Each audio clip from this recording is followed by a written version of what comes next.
नमस्कार, आप देख रहे हैं अमर न्यूज का खास कार्यक्रम हमारी बात और मैं हूं आपके साथ पल्लवी शर्मा। आज हम हमारी बात में चर्चा करेंगे जो इस वक्त का सबसे गर्म मुद्दा है। क्या सलमान खान को लॉरेंस बिश्नोई से माफी मांगनी चाहिए? जिस तरह से लगातार लॉरेंस बिश्नोई का नाम इस पूरे मामले में सामने आ रहा है, लोगों का कहना है कि ये राजनीतिक एक खेल हो सकता है जिसके जरिए लॉरेंस बिश्नोई को हीरो बनाया जा रहा है। फिर से एक बार आप लोगों का स्वागत है जो तमाम मेहमान हमारे साथ जुड़े हैं। हमारे साथ मुंबई से जुड़ गए हैं जेटी सलमानी जी, साथ ही हमारे साथ कदीर जी जो सोशल एक्टिविस्ट हैं, वो भी दिल्ली ओखला से हमारे साथ हैं। हमारे साथ मेरठ से ब्यूरो चीफ मोहम्मद शाकिब जुड़ चुके हैं और मेरे सहयोगी एमए बर्नी साहब भी हमारे साथ लाइव हो चुके हैं। हम चर्चा कर रहे हैं आज जिस मुद्दे पर, वो फिर से मैं दोहराना चाहूंगी, लॉरेंस बिश्नोई वर्सेस सलमान खान। अब सवाल ये है कि जिस तरह से लॉरेंस बिश्नोई का नाम सामने आ रहा है, क्या सलमान खान को मारने की धमकी उन्होंने दी थी, तो क्या लॉरेंस बिश्नोई ही सबके पीछे है?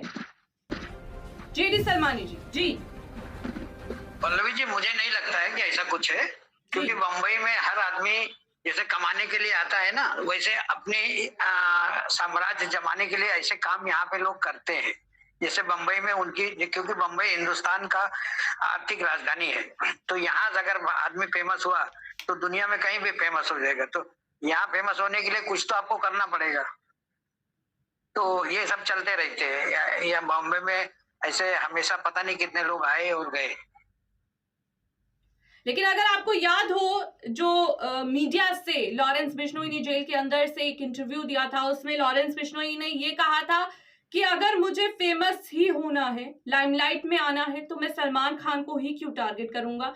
उनके जैसे और भी लोग हैं बॉलीवुड इंडस्ट्री में जिनका मैं फायदा उठा सकता हूं। इस पर आप क्या कहना चाहेंगे?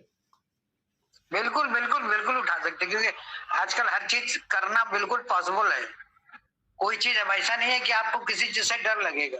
आप डर से बाहर हैं, क्योंकि कानून बहुत अच्छा है, हमारे देश का कानून सब कुछ अच्छा है, लेकिन इसके जो फॉलोअर्स हैं उन्होंने इसको बिल्कुल कोठे में बिठा दिया।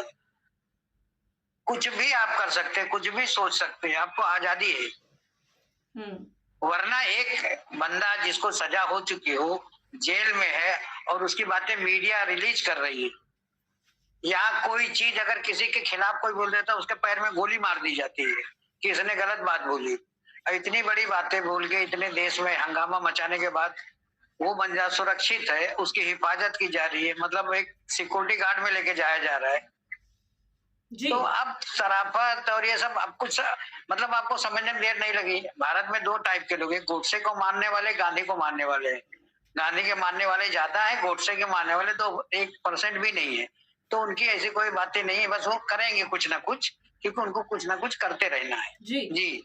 एमए बर्नी साहब, सर गोडसे के मानने वालों की चल रही है, गांधी के मानने वालों की कहाँ चल रही है? वो कुछ परसेंट है, वो ज्यादा टाइम नहीं चलते। नहीं चल रही है सर, 2014 के बाद तो चल रही है। हाँ, वो समर्थन करते हैं कि मैं, ये मेरे हीरो है, ये मेरे आइडियल है, तो क्या कर सकते हैं। मैं मानने वाले आप मानो, लेकिन कानून संविधान है, मानने वाले भी देखिए, संविधान उनके लिए है जो गांधी को मानते हैं, जो गोडसे को मानते हैं उनके लिए संविधान का है। वो तो संविधान ही बदलना चाहते हैं। सर जी, बहुत देर सब चलने वाला नहीं है। हर टाइम बरसात भी होता है, तो उन्होंने कितने समय रखा, अपनी अपनी उंगली पे नचा रहे हैं। हाँ बिल्कुल, न्यायपालिका को मानते नहीं वो लोग। भाई आप आज पूरी प्रशासन, गवर्नमेंट साहब आपके हाथ में, आप क्या करोगे? आपको भी मौका मिलेगा तो आप भी वही करोगे जो ये कर रहे हैं। नहीं सर, जो आएगा वो दूसरा करेगा। अभी सर हम ऐसा नहीं करेंगे। हमने 800 साल हुकूमत की है, ऐसा नहीं हुआ, और ऐसा करते तो फिर क्या नाम है, बहुत कुछ बदल जाता। तो सर ऐसा नहीं हुआ, इसीलिए तो हो रहा है सर। कैसे मालूम पड़ेगा कि हम क्या है, आप क्या, कैसे फर्क कैसे लोगों में होगा? जब कुछ करेगा आदमी तो मालूम पड़ेगा ना, इसकी सोच क्या है, ये कैसा कर रहा है, क्या है। तो कुछ होना चाहिए। अभी जैसे पहले लोग बोलते थे कि भाई इतने ये चीजें हुई, इतनी मंदिरें तोड़ी गई, ये तोड़ी, इसलिए हम ऐसा कर रहे हैं। 800 साल की हुकूमत में जब भी देश को हमने माना था, आज भी देश को हम मानने, बिल्कुल, जब भी देश के लिए कुर्बानी दी थी, आज भी देश के लिए कुर्बानी देने को तैयार है। देखिए, देश कानून के लिए और हमारा जान, संविधान माल, की धन बात, सब कुछ कुर्बान कर सकते हैं। और कानून देश की और आजादी का सबसे संविधान, बड़ा दिल्ली गेट पे इतने लोगों के नाम लिखे हुए, देश की आजादी, देश आजाद कराने में सबसे बड़ी भूमिका थी। अब उसको आप अननोन करें, अनदेखा करें, तो उसके लिए क्या कर सकते हो आप? सर 63,912 लोगों के नाम लिखे हुए, फिर भी कोई हमारा ये किसी तरह का हिस्सा ही नहीं मानते। जो गोडसे को मानने वाले वो कहते हैं कि तुम पाकिस्तान चले आओ, जबकि ये गोडसे के मानने वाले आजादी के टाइम में कहाँ थे? एक भी जनाब आजादी की जंग में नजर आया हो तो बता दो। हम तो पाकिस्तान का समर्थन तो नहीं कर सकते, लेकिन बात नहीं की जा रही। सवाल यहाँ पर समर्थन तो ये लोग कर रहे हैं। कदीर जी, यहाँ पर गॉडसे और गांधी को लेकर हम बात नहीं कर रहे, हम चर्चा नहीं कर रहे। हमारी चर्चा का पल्लवी जी चर्चा नहीं है, लेकिन अभी लॉरेंस को हीरो मान रहे हैं। जी, वही सवाल मैं आपसे कर रही हूँ। का नाम आएगा, देश का पहला आतंकवादी के नाम में जाना जाता है उनको। तो आप लॉरेंस बिश्नोई को आतंकवादी कह रहे हैं? होगा ही होगा। देखिए, 33 साल का लड़का जो जेल में मैडम, आतंकवादी किसको कहते हैं जो दहशत फैलाए? एक सेकंड, मुझे अपना सवाल कंप्लीट पूरा करने दीजिए। 33 साल का लड़का लॉ से ग्रेजुएट है और वो जेल में इस वक्त बंद है। गैंगस्टर उसके नाम के आगे कैसे लग गया? जी, जैसा कि आप लोग भी जानते हैं कि पप्पू यादव ने एक बयान दिया था कि हमको भी अगर 2 दिन का मौका दे दिया जाए तो सारे गैंग साफ कर दिए, उनको भी छोड़ दिया जाए। जी, एक हमारे यहाँ का एक आदमी जब इतना बड़ा काम कर सकता है, इतनी गवर्नमेंट जो काम नहीं कर सकते पप्पू यादव करता, तो उसको तो समर्थन देना चाहिए सबका, कि कम से कम वो बंदा कम से कम सामने तो आया कि हम साफ कर सकते हैं। लेकिन उस पर तो लॉरेंस बिश्नोई पर अभी कोई गैंगस्टर एक्ट भी नहीं लगा है, उस पर मर्डर चार्ज भी नहीं है, तो फिर वो गैंगस्टर कैसे? भले, लेकिन उसके नाम को तो प्रचलित कर दिए ना। सर पप्पू यादव जज्बात में कह गए थे, बाद में आज मुंह छुपाते डोलने हो। हाँ, आज बोलने को तैयार नहीं है। कुछ तो टेरर होगा, कुछ तो डर होगा उन्हें भी। जी, बर्री साहब, आप कुछ जज्बाती आदमी है पप्पू यादव जी, जो वो जज्बात में कह गए। देखिएगा, मैं तो एक ही बात कहूंगा कि चोर मौसेरे भाई, चोर मौसेरे भाई, न पप्पू यादव कम है, न बिश्नोई कम है, न कोई तड़ीपार कम है, न 56 इंच का सीना कम है। सर जी, नेता मतलब वही होता है। ये सब चोर है। स्टेट सीट तो सरकार चला रही है, सीट तो सरकार चला रही है। ये इनका काम है देश की जनता में दहशत फैलाना, देश के खजाने को खाली करना और अपनी मनमानी करना, कानून को ना मानना, न्यायपालिका को बिल्कुल उनके आदेश को न मानना और सुरक्षा के बीच में बैठ करके अपने गैंग को चलाना। अब आप कह रही हैं उन पर आरोप नहीं है। जो व्यक्ति खुलेआम आज तक के चैनल पे कह रहा है और आज तक और भारत के सारे चैनल दिखा रहे हैं कि भाई इसके लिंक पाकिस्तान से, और पाकिस्तान का कोई गैंगस्टर है, मैं तो नाम भी नहीं जानता, वीडियो देखी थी मैंने, उसका दिखा रहे तो वो तो गैंगस्टर के, वो तो आतंकवादी हो गया। मैडम, आप एक 100 नंबर को एक आप कॉल करके देखिए पाकिस्तान, आपके घर पे पुलिस आ जाएगी। हमारे देश के बहुत सारे लोग तो ऐसे जो बिरयानी खाने जाते हैं बिना पासपोर्ट के, बिना उसके, समझ रहे हो आप? तो ये जब देश ऐसे लोगों के हाथ में आपने सौंप दिया है वोट देकर के, जो तड़ी पार है, जो गूगल बता रहा है कि भाई कानून देश भारत का सबसे बड़ा गुंडा कौन, सबसे बड़ा अपराधी कौन है, कहाँ जा रहे हैं हम? आपने कभी इस चीज पर गौर किया कि हमारे देश के अंदर क्या नाम है, विदेशियों ने, टूरिस्टों ने आना बंद कर दिया? बिल्कुल मैडम, 800 साल पूरे भारत पर राज मुस्लिम कम्युनिटी ने यानी कि मुगलों ने किया है, 1200 साल उनको पूरा कर्तव्य हो गया था। वो भारत के अंदर आने के बाद में लाल किले की मैं बात कर रहा हूँ, उस लाल किले से 43,000 करोड़ रुपया सालाना आता है भारत सरकार को। जिस ताजमहल की बात ये कर रहे हैं, उस ताजमहल से 39,000 करोड़ रुपया आता है। और इस तरह के कितने चीजें हैं भारत सरकार तो जो है ना उनकी रिखाव के लिए कुछ भी नहीं कर पा रही है। उनके वो ऐसा बना के चले गए ताकि पुताई की जरूरत पड़ने ने पुताई भी नहीं कर पाते। और आपको एक जानकारी और दे देता हूं मैं, 43,000 लोग भारत से देश छोड़कर जा चुके हैं, छोटे बड़े व्यापारी। क्यों जा रहे हैं? वो इसलिए जा रहे हैं मैडम क्योंकि यहाँ इस देश के अंदर आदमी सुरक्षित नहीं है, व्यापार सुरक्षित नहीं है, जान सुरक्षित नहीं है, कारोबार सुरक्षित नहीं है। ये सब किसकी देख रेख में हो रहा है? सरकार की में। जब आप एक बड़े बड़े गैंगस्टरों के, बड़े बड़े अपराधियों के हाथ में सत्ता दे दोगे तो वो खजाने को लूटेंगे, भरेंगे। जी, यहाँ पर तो लोगों का कहना ये भी है कि जिनकी हत्या की गई है हाल ही में, महाराष्ट्र के राजनेता रहे बाबा सिद्दीकी, उनके ऊपर भी कई आपराधिक आरोप है। उन्होंने मैं बाबा सिद्दीकी के गुलशन कुमार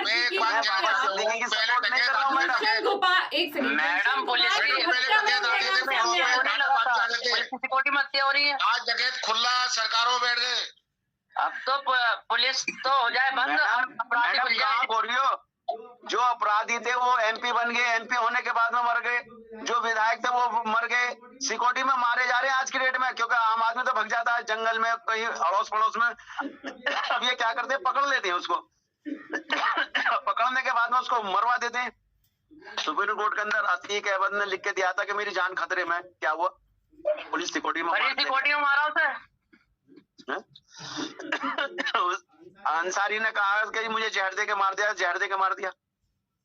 और आप कोई गलत काम कर लीजिए, जहाँ पे सरकार है, मौजूदा सरकारों के जो राज्य हैं, वहां पे आप गलत काम करें, आपको घर तोड़ दिया जाएगा। कहाँ का इंसाफ है ये?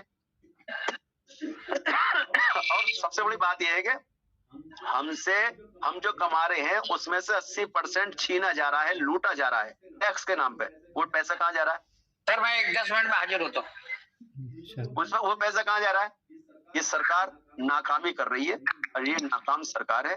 इस सरकार की देखरेख में सारे काम हो रहे। और हम ये कहना चाहते हैं जितने भी सोशल वर्कर पत्रकार हैं, सबको आंखों में आके डाल करके, क्या नाम है, संसद में जाकर के इनसे बात करनी चाहिए। फिर वही बात सवाल आता है कि चोर चोर मोसिर भाई, तू ना कह मेरी सी, मैं ना कहूँ तेरी सी। ऐसा नहीं चलेगा। देश संविधान से चलता है, देश अफवाह से नहीं चलता, देश दहशत से नहीं चलता। अरे आपने दहशत फैला ली। आप देखिए ना हमारे देश के अंदर कितने व्यापारी आ रहे हैं, कितने टूरिस्ट आ रहे हैं, क्या हो रहा है हमारे देश के अंदर? दिन पे दिन हमारा देश खजाने की खाली होता जा रहा है और भय होता जा रहा है देश के अंदर। लोग विदेशी आने हिंदुस्तानी कर्जदारी आज के डेट में। तो ये ऐसा काम नहीं चलेगा, ये काम ऐसे नहीं चलेगा। देश संविधान से चलता है, देश जनता से चलता है। जहाँ जनता सुरक्षित होती है, जहाँ कारोबार सुरक्षित होते हैं, जहाँ जाने सुरक्षित होती है, वो ही देश सबसे अधिक उन्नति तरक्की करता है। हमारे देश के अंदर क्या हुआ? नफरत हो जाती है। ये अभी वहाँ पे क्या हुआ बहराइच में? तुम किसी के घर पे जाके झंडा गाड़ रहे हो और उसकी दीवार गिरा रहे हो और उसका झंडा उखाड़ के फेंक रहे हो।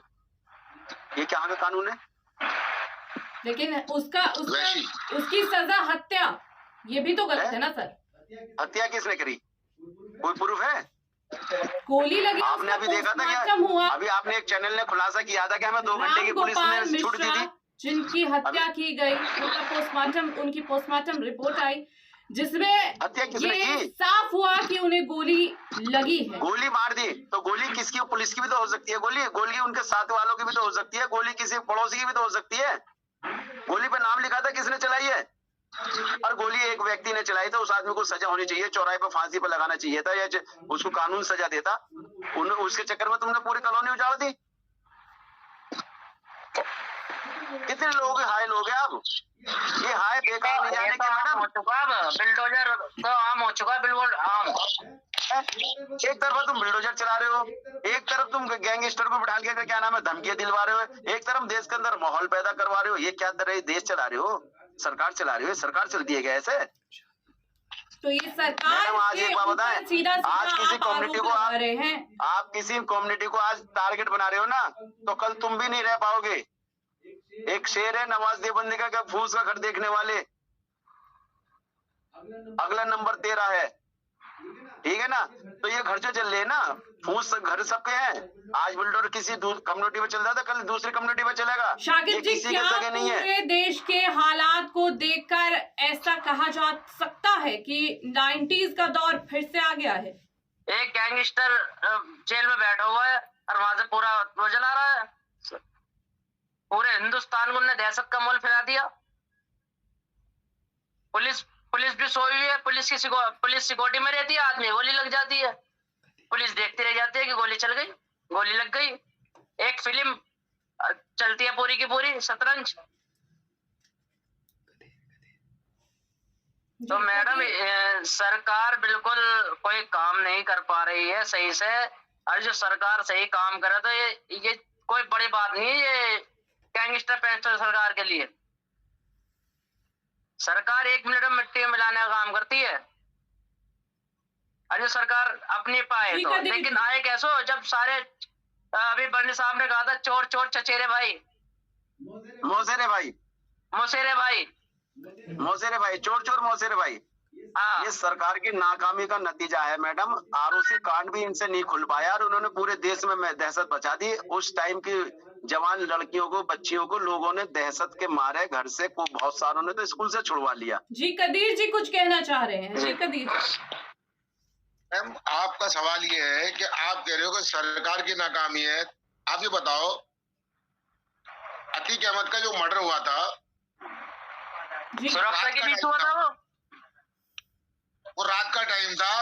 रात को लेके जा रहे थे, तो ये इस बात की मारने वालों की इतला किसने दी कि हम यहाँ पर हैं? ये सरकार की पूरी प्लानिंग थी, किस तरीके से मारना है, सब कुछ पूरी प्लानिंग थी। बाबा सिद्दीकी रात में क्या नाम है, रावण के टाइम पे घर के अंदर पटाखे फोड़ रहे हैं, कहीं पर क्या नाम है खुशी मना रहे हैं और सिक्योरिटी के अंदर है। तो ये इतला किसने दी कि बाबा सिद्दीकी यहाँ है? ये सरकार के नुमाइंदे तो लोग थे उनके साथ में, कोई बाहर का आदमी था? अरे मैडम पुलवामा जैसे कांड को सरकार अपने वोटों में बदल देती है। आज तक किसी ने पूछा ये इतना बड़ा आरडीएक्स कहां से आया, कैसे आया देश के अंदर? ये सारे विष्णुई हो या कोई भी गैंगस्टर हो, ये सब सरकार के नुमाइंदा है, सरकार की सरपरस्ती में पल ले, सरकार की सिक्योरिटी में पल ले। मुझे हाई कोर्ट ने पुलिस पिकट और पीसीआर दे रखी है और 3 मई को दी थी मुझे। आज तक मैडम मेरे यहाँ पे कोई नहीं आया और उसको इतनी सिक्योरिटी दे रखी है दिल्ली हाई कोर्ट ने। मैडम कहाँ हो? ये देश संविधान से चलेगा, बकवास से नहीं चलेगा, दहशत से नहीं चलेगा, अफवाहों से नहीं चलेगा। और जिनकी ये बात करते हैं, जिस समुदाय को बुरा करते हैं ना, उन समुदाय को अगर हिसाब लगाओ तो कई लाखों करोड़ रुपया महीना सालाना कमाते हैं ये उसी समुदाय से। अरे तुम कुछ बना के दिखाओ ना, क्यों नहीं बनाया तुमने आज तक कुछ देश के अंदर? तो चले बनाया तो है। हाथ मिले देश का खजाना बढ़े, खाली बातें करने जाते हो। किसी तड़ी पार को लाके बिठा दिया, किसी गूगल के क्या नाम है बहुत बड़े गैंगस्टर और बहुत बड़े अपराधी को लाके बिठा दिया। क्या कर रखा? जब जैसे जिसके हाथ में तुम देश दोगे वो तो वैसे ही चलाएगा नहीं चलाएगा? तो वैसे ही देश चल रहा है, जैसे उनकी सोच है वैसे देश चल रहा है। आप पत्रकारों को लाओ, आप समाज सेवियों को लाओ, आप मंझे हुए लोगों को लाओ, तो देखो देश कैसे चलता है। कैसे पहले देश नहीं चला? अटल बिहारी वाजपेयी थे, बहुत अच्छा देश चलाया उन्होंने, सबको लेके चले। जी, इस मामले की पूरी जड़ जो है वो सलमान खान से जोड़ी जा रही है कि सलमान खान अगर माफी मांग ले तो पूरा मसला ही खत्म हो जाएगा। पूरा मैडम माफी मांगने से मसला हल हो जाएंगे क्या? माफी मांगने के बाद गोली सलमान खान फिर क्या करोगे? माफी तो कोई, ये फिल्मी स्टार है, माफी मांगने से कोई फर्क नहीं पड़ेगा। माफी मांग भी लेंगे फिर भी इसकी जिम्मेदारी कौन लेगा? अब माफी तो नरेंद्र मोदी को ही मांगनी चाहिए। बाहर से चीज ला करके हमारे देश के क्या नाम है वो कदीर भाई का कहना है कि बाहर से चीते लाए और क्या नाम है हिरन खिलवा दिए। तो माफी तो मोदी जी को मांगनी चाहिए। और वो चीते कहाँ है बताओ? पूरी देश की मीडिया चीते दिखा रही है। अबे लानत है तुम लोगों पे, देश के अंदर का काम नहीं है जो देशद्रोही का मुकदमा इन पर सब लगना चाहिए। और ये अभी इस पर देशद्रोही का मुकदमा क्यों नहीं लगा रहे रोलेंस पे? बताइए, पाकिस्तान के प्रूफ आ गए, पाकिस्तान के लोगों से संपर्क है इसका, पाकिस्तान से कॉल कर रहा है, इसके दूसरे विदेशों में यहाँ पर मैं आपको बता दूं कि सभी मीडिया कर्मी या फिर जो भी मीडिया चैनल्स हैं उनको एक ही तराजू में तोलना भी यहाँ पर सही नहीं है, क्योंकि अमर न्यूज जैसे भी चैनल है जो देश के हित में काम कर रहे हैं, देश के जनता के लिए काम कर रहे हैं। मैडम गिनती कहाँ लाते हैं उसको? ये तो दिखा रहे हैं, क्या नाम है, ये तो बड़े बड़े चैनलों को दिखा रहे हैं, ये ने ये कर दिया, उसने वो कर दिया। वहाँ पे 3 जने पेशाब करके गए हैं कि जी 3 गिलास रखे, आरओसी कांड देख लिया, सीबीआई तक से नहीं खुला पाए और मीडिया ने उसको हाईलाइट कर दिया। जब मीडिया के पास कोई काम नहीं होता उनको पैकेज पहुंच जाता है कि लीजिए और इस मामले को हाईलाइट कर दीजिए। जी, ये देश के दुर्भाग्य है कि जो चीजें जिस वक्त पर हमारे देश में घटती है वो उसी वक्त के लिए रह जाती है और देश की जनता और मीडिया आगे चलकर वो चीजें भूल जाती हैं, चाहे उस पे कोई सुनवाई की गई हो, चाहे उसमें सजा दी गई हो या फिर जो भी उसमें सजा के प्रावधान रहे हो। लेकिन हमें ये चीजें याद रखनी चाहिए और उस पर आगे सुधार भी किया जाना चाहिए।